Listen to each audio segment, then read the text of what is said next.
శ్రీమాత్రే నమః. ఓం శ్రీ కామాక్షి దేవ్యై నమః. శ్రీ సన్నిధి ప్రేక్షకులకు స్వాగతం, సుస్వాగతం.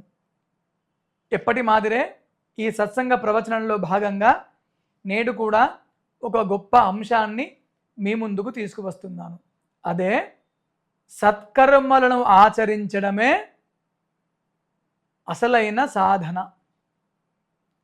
సత్కర్మలను ఆచరించడమే సాధన.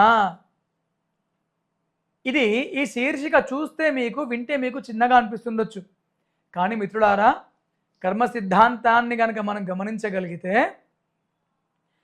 నీ యొక్క పురార్జితమైనటువంటి దుష్కర్మల ప్రభావం యొక్క కర్మ ఫలము నీతో పాటు అందరినీ ప్రభావితం చేస్తుంది. నీతో పాటు యావత్ ప్రకృతిని ప్రభావితం చేస్తుంది మిత్రులారా. ఎందుకంటే ఉదాహరణకి నీ చెయ్యికే గనక బురద అంటిందనుకోండి, ఈ బురద చేతులతో నువ్వు ముట్టే ప్రతి చెట్టుకు బురద అంటుతుంది, ప్రతి మనిషికి బురద అంటుతుంది. అంటే నీలో ఉన్నటువంటి దుష్కర్మల యొక్క వాసనల కర్మ ప్రభావము నిన్నే కాదు, నీతో పాటు ప్రకృతిని, ఇతరులను కూడా వదిలిపెట్టదు. అందుకే సత్కర్మాచరణయే సత్సాధన అనేటువంటి నేటి కార్యక్రమంలో ఆంతర్యం. మీకు నేనేదో పైన పైన చెప్పట్లేదు మిత్రులారా, చక్కగా అర్థమయ్యే విధానంలో మీకు చెప్తాను. ఒక మంచి ఉదాహరణ చెప్తాను. నేను గతంలో ఒక సద్గ్రంథ పఠన చేస్తున్నప్పుడు స్వాధ్యాయంలో భాగంగా ఒక గొప్ప గ్రంథాన్ని చదివాను. దానిలో ఉంది ఈ విషయము.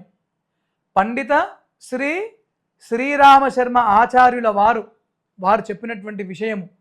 చాలా గొప్ప మహాజ్ఞాని అతడు, బ్రహ్మజ్ఞాని, మహాతపస్వి.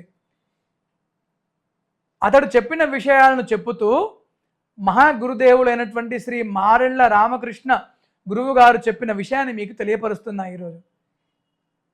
ఒకప్పుడు ఇది నిజంగా జరిగినటువంటి కథనము. దీన్ని బట్టి మనం తెలుసుకోవాల్సిన విషయం ఏంటంటే, మన యొక్క దుష్కర్మ ప్రభావము మనతో పాటు ఎదుటి వాళ్ళను కూడా ఇబ్బంది పెడుతుందని చెప్పి తెలియపరుస్తున్న సంఘటన ద్వారా. అయితే 1966-67 సంవత్సరములో రాబర్ట్ ఎండర్సన్ అనేటువంటి ఒక జపాన్ దేశస్థుడు, అతడు పెయింటర్, అంటే భవంతులకి గోడలకు పెయింటింగ్ చేస్తూ జీవితాన్ని గడుపుకునేటువంటి మనిషి. ఒకసారి ఈ రాబర్ట్ ఎండర్సన్ అనేటువంటి పెయింటర్ 10వ అంతస్తులో ఉన్నటువంటి భవంతికి రంగులు వేస్తున్నాడు. ప్రమాదవశాత్తు ఆ యొక్క 10వ అంతస్తు నుంచి కిందికి జారి పడ్డాడు. సరే, ఏ పుణ్యమో ప్రాణం పోలేదు, గాయాలయ్యాయి. వైద్యశాలకు తీసుకెళ్లారు, ఆసుపత్రికి తీసుకెళ్లారు, వైద్యులు చికిత్స అందిస్తున్నారు. సరే, ఈ ప్రమాదము మరి ఏ రకంగా ఈ రాబర్ట్ ఎండర్సన్ అనే పెయింటర్కి ఏ రకంగా ఈ ప్రమాదం వరమైందో కానీ ఒక గొప్ప శక్తి అతడికి కలిగిందండి. దూర శ్రవణము, దూర దర్శనము.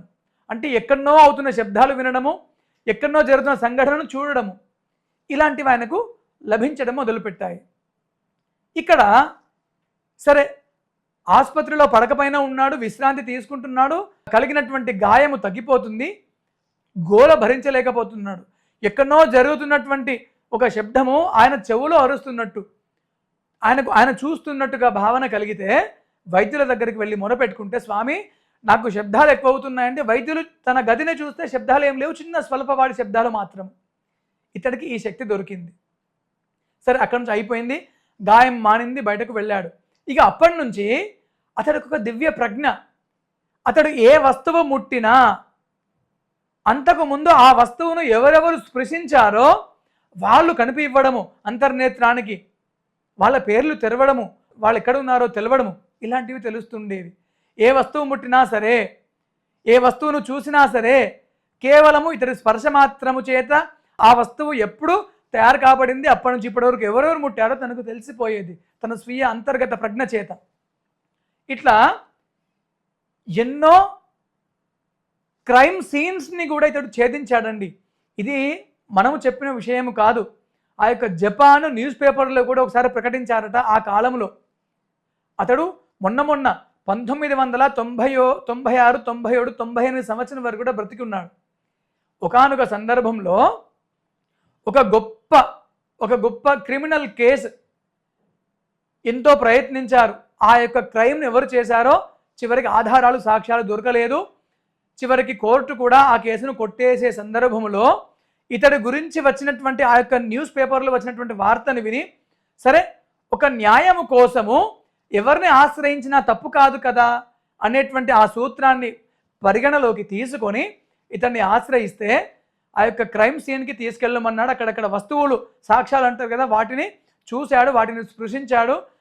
ఎవరైతే చంపబడ్డారో అతడి యొక్క భౌతిక దేహాన్ని కూడా చూపించమన్నాడు.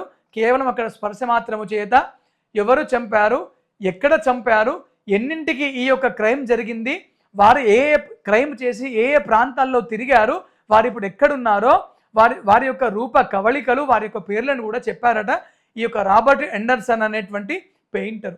చివరికి ఈ పోలీసు సిబ్బంది అక్కడికి వెళితే నిజమైంది, పట్టుకున్నారు, కేసు ముగిసి న్యాయము జరిగింది.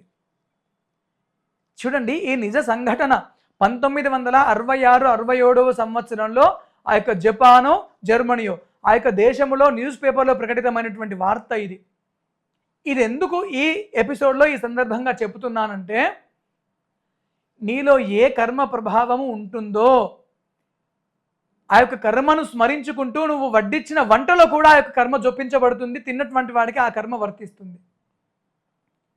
అంటే చూడండి, ఏ వస్తువును ఎవరు ముట్టారో ఈ రాబర్ట్ ఎండర్సన్ కేవలం స్పర్శ మాత్రం ద్వారా చెప్పాడు అంటే, గతంలో ఆ వస్తువును ముట్టిన వాళ్ళ భావనలు ఇంకా కూడా ఆ వస్తువును ఆవహించి ఉన్నట్టే కదా. అంటే నీ యొక్క కర్మలు నువ్వు ముడుతున్న వస్తువులో, నీవు స్పృశిస్తున్న మనుషులలో, నీవు స్పృశిస్తున్న ప్రకృతిలో, నీవు సంచరిస్తున్న పరిసరాలలో కూడా వెంకట జన్మల కర్మన వాసనలు కూడా వాటిల్లో కూడా జొప్పించబడతాయి.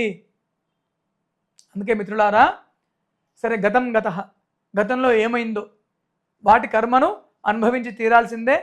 దైవిక సాధనలు చేస్తూ కర్మను అనుభవించేటువంటి ధీరత్వాన్ని, శక్తి సామర్థ్యాలను పొంది కర్మలను మనం పూర్తి చేసుకుందాము. ఇకనైనా బుద్ధి తెచ్చుకొని సత్కర్మలను ఆచరిద్దాము.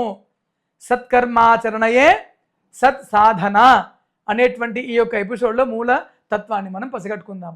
అందుకే మరి ఏది సత్కర్మ అంటే, ఎదుటి వాళ్ళ యొక్క జీవితము ఉన్నతి వైపుకు నడిపించే మన ప్రోత్సాహము సత్కర్మ. మనకు చక్కగా ప్రాణవాయువును అందిస్తున్నటువంటి అడవిని పోషించడము సత్కర్మ.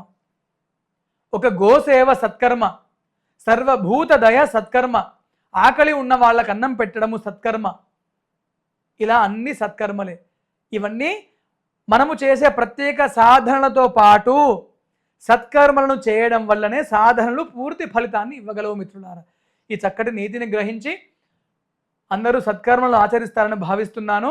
ఈ ఎపిసోడ్లో నేను చెప్పిన విషయము నా సొంత కల్పితము కాదు, గ్రంథ పఠనములో నేను చదివిన విషయాన్ని, ఆ యొక్క నిజాన్ని మీకు తెలియపరిచి ఉదాహరణగా తీసుకున్నాను.